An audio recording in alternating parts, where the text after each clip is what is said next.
Olá, boa noite. Meu nome é Laura Catani Pimenta, eu sou acadêmica do 8º período de Medicina da Faculdade de Ciências Médicas de Minas Gerais e junto com Vitor Hugo Duarte Pimenta e Sofia Helena Rogério Pimenta, sob orientação da doutora Patrícia Amaral, eu vou apresentar o pôster sobre obesidade, saúde metabólica e Covid-19, uma relação de risco. Bom, embora os vírus da família Coronaviridae sejam conhecidos e estudados desde a década de 1970, o surgimento da SARS-CoV-2 impactou diretamente na saúde pública do mundo todo, ao gerar a pandemia da Covid-19.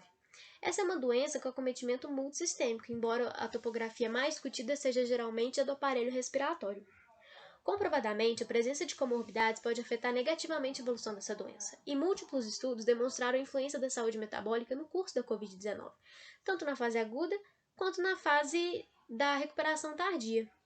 Nesse sentido, a saúde metabólica é protagonista na evolução da Covid, estando a obesidade visceral, a hiperglicemia, a hipertensão e a inflamação subclínicas intimamente associadas ao desenvolvimento da forma severa da doença. As evidências demonstraram aumento de desfechos negativos, como internação hospitalar, necessidade de ventilação mecânica invasiva e até mesmo morte na vigência dessas entidades patológicas concomitantes à infecção pela Covid-19. E tem também o impacto pós-agudo, como sintomas como fadiga, dispneia e até mesmo alterações cognitivas. E, finalmente, a obesidade e a diabetes prejudicam o desenvolvimento da memória imunológica, o que afeta negativamente a eficiência da vacina contra a SARS-CoV. Então, o conhecimento dos fatores de risco para o desenvolvimento da forma grave da doença, bem como as complicações pós-agudas, é essencial para os trabalhadores da saúde, porque desse jeito a gente consegue prever a evolução dos pacientes infectados, estando mais preparados para qualquer intercorrência, e conseguimos também realizar o tratamento dos fatores de risco para prevenir o desenvolvimento das formas graves. Bom, nós fizemos uma revisão literária integrativa nas bases de dados Cielo, PubMed e Google Scholar até setembro de 2021, selecionando artigos nas línguas inglesa e portuguesa, com os escritores Metabolic Syndrome, Obesity e Covid-19. O nosso principal objetivo é elucidar as relações entre as manifestações e os desfechos negativos da Covid-19 com a saúde metabólica do paciente, abordando sobretudo a obesidade e hiperglicemia.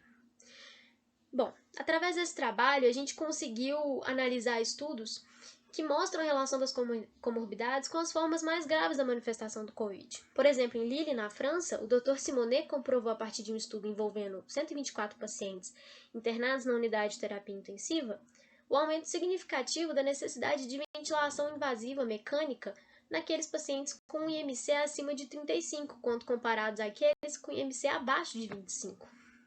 Estudos nesse sentido foram feitos também na China, onde conseguiu demonstrar-se a maior chance de desenvolvimento de pneumonia severa na vigência da infecção quando o paciente está acima do peso ou tem obesidade. Em um estudo estadunidense que contemplou todo o território dos Estados Unidos, concluiu que a taxa de admissão em centros de terapia intensiva é 1,3 vezes maior nos pacientes com IMC maior ou igual a 30, quando comparados aos pacientes com IMC adequado. Já a hiperglicemia é independentemente associada ao aumento do risco das doenças cardiometabólicas e, portanto, morte, impactando diretamente no desfecho da evolução do Covid-19. Em Wuhan, na China, a gente encontrou que os pacientes com glicemia de jejum elevada, mesmo aqueles não diabéticos, tiveram mais complicações intra-hospitalares num período de até 28 dias, em comparação com os pacientes cuja glicemia de jejum encontrava-se dentro dos parâmetros adequados de normalidade. E, além disso, a saúde metabólica impacta diretamente na resposta imunológica do paciente depois da administração da vacina, o que pode prejudicar a comunidade como um todo, porque dessa forma não teremos a formação da imunidade de rebanho necessária. Então, o ano de 2020 foi um marco sem precedentes para a saúde pública mundial. O surgimento da SARS-CoV desafiou médicos em todos os continentes. E conhecer os fatores de risco para a forma grave da doença, bem como para as complicações pós-agudas, tornou-se fundamental para o enfrentamento da Covid-19, porque permite aos médicos prever o prognóstico de cada paciente e assim determinar a melhor conduta a ser tomada, além de permitir que nós possamos prevenir a evolução das formas graves da doença ao tratar precocemente os fatores de risco associados. As nossas referências estão no pôster. Muito obrigada, boa noite.